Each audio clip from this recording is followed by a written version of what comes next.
دوست نے دیا تھا، کیا بولا تھا؟ روزہ رسول کے سامنے کھول دینا، کھول کے رکھ دینا، نہیں بس کھول. اچھا ابھی یہ نہیں پتا کہ کیا ہے. تو آپ نے کھول کے دیکھا نہیں کیا ہے؟ نہیں ابھی تک نہیں. دیکھیں کھول کے. یہ خطوط ہے، لیٹر ہے، یہ بھائی لے کے آئے ہیں پاکستان سے، ہے نا؟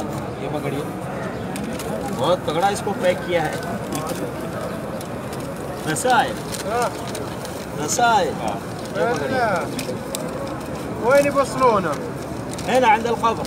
هيا هذا ولا هذا؟ هذا. تو یہ خط ہے، آپ کو کسی نے دیا ہے کہ روضہ رسول صلی اللہ علیہ وسلم پہ ڈال دیں. آپ کو بھی نہیں، آپ کو بھی نہیں پتا کیا ہے. ایسے خطوط بہت آتے ہیں جناب، جو نبی صلی اللہ علیہ وسلم کے نام پہ خط ہوتا ہے، کبھی اللہ رب العالمین کے نام پہ خط ہوتا ہے، اور لوگ اپنی گزارش اس میں لکھتے ہیں، ہے نا، کہ نبی صلی اللہ علیہ وسلم کو کیا چاہیے تو وہ خط کے اندر لکھتے ہیں، اور اللہ رب العالمین سے انہیں کیا چاہیے وہ خط میں لکھتے ہیں. بھائی اللہ رب العالمین کو خط لکھا جاتا ہے، نبی صلی اللہ علیہ وسلم کو خط لکھا جاتا ہے. آپ کو معلوم ہے نبی علیہ الصلوۃ والسلام نہ لکھنا جانتے تھے نہ پڑھنا جانتے تھے. کچھ پڑھنا ہوتا تو پڑھواتے تھے صحابہ سے، کچھ لکھنا ہوتا تو صحابہ سے لکھواتے تھے. ابھی جو لوگ خط لکھ کے بھیجتے ہیں کتنی بڑی بیوقوفی ہے، عقیدے کی خرابی ہے. نبی صلی اللہ علیہ وسلم سے وہ خط نہیں لکھا جاتا، کبھی نہیں لکھا کسی نے. نبی صلی اللہ علیہ وسلم نے خود خطوط لکھوائے اس دوسروں بادشاہوں تک اسلام کی دعوت پہنچانے کے لیے، ہے نا. نبی صلی اللہ علیہ وسلم نے خط لکھوائے غیر مسلموں کو اسلام کی دعوت دینے کے لیے، خط لکھوائے. لیکن نبی صلی اللہ علیہ وسلم کو نہیں کسی نے خط لکھا. نبی صلی اللہ علیہ وسلم کے اوپر قرآن نازل ہوا، اللہ نے نازل کیا قرآن مجید. نبی علیہ الصلوۃ والسلام سنتے تھے جبرائیل علیہ السلام سے اور ان کو یاد کر لیتے تھے اور پھر آگے صحابہ کرام کو بتاتے تھے. نبی صلی اللہ علیہ وسلم خود قرآن ڈائریکٹ اگر نہیں پڑھ سکتے تھے، کچھ لکھی ہوئی چیزیں نہیں لکھ سکتے تھے. اسی لیے علی رضی اللہ تعالیٰ عنہ نے صلح حدیبیہ کے موقع پر جو معاہدہ لکھوایا ہے نبی صلی اللہ علیہ وسلم نے علی رضی اللہ تعالیٰ عنہ سے. اور یہی وجہ ہے کہ جب کفار مکہ نے کہا، مشرکین مکہ نے کہ جب اس میں لکھا تھا رسول اللہ، انہوں نے کہا ہم تو آپ کو رسول مانتے ہی نہیں ہیں، آپ نے رسول اللہ کیوں لکھوایا؟ سمجھ. تو علی رضی اللہ تعالیٰ عنہ کو کہا نبی صلی اللہ علیہ وسلم نے کہ اس کو مٹا دو. علی رضی اللہ تعالیٰ عنہ کہا میں نہیں مٹاتا.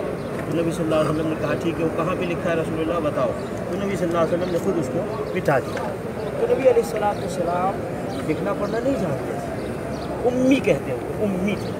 اب نبی صلی اللہ علیہ وسلم خط بھیجتے ہیں. کتنی بڑی بیوقوفی ہے، کتنا غلط عقیدہ ہے، کتنا برا عقیدہ ہے. تو نہ نبی صلی اللہ علیہ وسلم خط لکھا جائے گا، نہ اللہ رب العالمین خط لکھا جائے گا، بلکہ اللہ رب العالمین جہاں ہے بندہ وہیں سے دعائیں کرے. آدم علیہ السلام نے ربنا ظلمنا انفسنا وان لم تغفر لنا وترحمنا لنكونن من الخاسرین، جہاں تھے وہیں سے دعا پڑھی، اللہ نے ان کی دعا قبول کی، ہے کہ نہیں. ایوب علیہ السلام بیمار تھے، جہاں تھے وہیں سے دعا کی رب انی مسنی الضر وانت ارحم الراحمین، اللہ ان کی بیماری کی تکلیف کو دور کیا. ابراہیم علیہ السلام اور زکریا علیہ السلام جہاں تھے وہیں سے اولاد، اسلام کو بھی اولاد دیا، ابراہیم علیہ السلام کو بھی اولاد دیا. نبی علیہ الصلوۃ والسلام گھر میں رہتے تھے، اللہ سے دعائیں کرتے تھے. بدر کے میدان میں بھی اللہ سے دعائیں کرتے تھے، اور ایسے ہی عمرے کو حج کو جاتے تو اللہ سے دعائیں کرتے تھے. اللہ رب العالمین سے دعائیں مانگی جاتی، خط نہیں لکھا جاتا. اب یہ سب لکھو، جتنا وقت انہوں نے خط لکھنے میں لگایا ہے، اتنی دیر اگر ہاتھ اٹھا کے اللہ سے مانگتے تو ان کو فائدہ ہوتا. لیکن اس کو کیا فائدہ؟ اب یہ خط بھائی کو لے کے آئے اور بھائی مجھے دے دیے، تو خط مجھے ملا، نبی صلی اللہ علیہ وسلم کو ملا نہیں.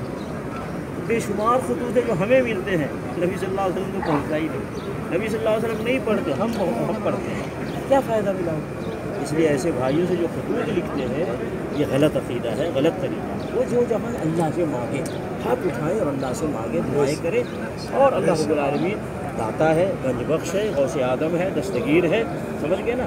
اور اللہ رب العالمین ہر فائدہ کا مالک ہے، اور وہی دینے والا ہر فائدہ، ہر نقصان سے بچانے کا مالک ہے، اور اللہ ہی ہر نقصان سے بچاتا ہے. خطوط نہیں لکھے جاتے.